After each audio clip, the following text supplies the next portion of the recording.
ఇప్పుడు డ్రగ్స్ తీసుకునే వాళ్ళు ఉంటారు కొంతమంది, ఫ్రెండ్స్ గ్రూప్లో ఉన్నారు, జస్ట్ ఫర్ రీక్రియేషనల్ పర్పసెస్ ఒక నీడిల్తో మీరు డ్రగ్ తీసుకున్నారు, మళ్ళీ సేమ్ తీసుకొని వేరే ఫ్రెండ్ కూడా మీరు చెప్పారు, ఆ ఫ్రెండ్ సేమ్ నీడిల్తో తీసుకున్నారు, వాళ్ళిద్దరికి బ్లడ్లో ఏ బ్యాక్టీరియా ఉంది ఏ వైరస్ ఉంది ఏం తెలీదు.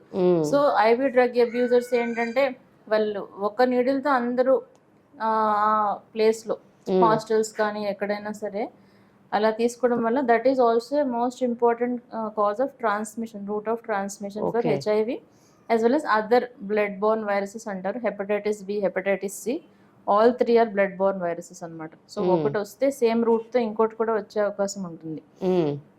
So that's how most common routes of transmission. Second is blood transfusions and sometimes organ transplant, all these things, surgeries.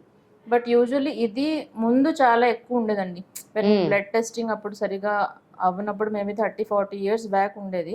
But right now all blood which we give for transfusion it is screened for HIV అనమాట. ఒకవేళ డోనర్కి హెచ్ఐవి ఉందనుకోండి, అది the moment we take it we test it and if it is positive we reject that packet అనమాట, we don't give it to the recipient. So అటు నుంచి వచ్చే అవకాశం కొంచెం తక్కువ ఉంటుంది, అంటే మినిమల్ అని చెప్పాలి. అసలు ఆ రూట్ ఇప్పుడు లేదు, 40 years before it was there, but right now we don't have that because we screen very thoroughly. So most common is blood borne or sexual transmission, all these things.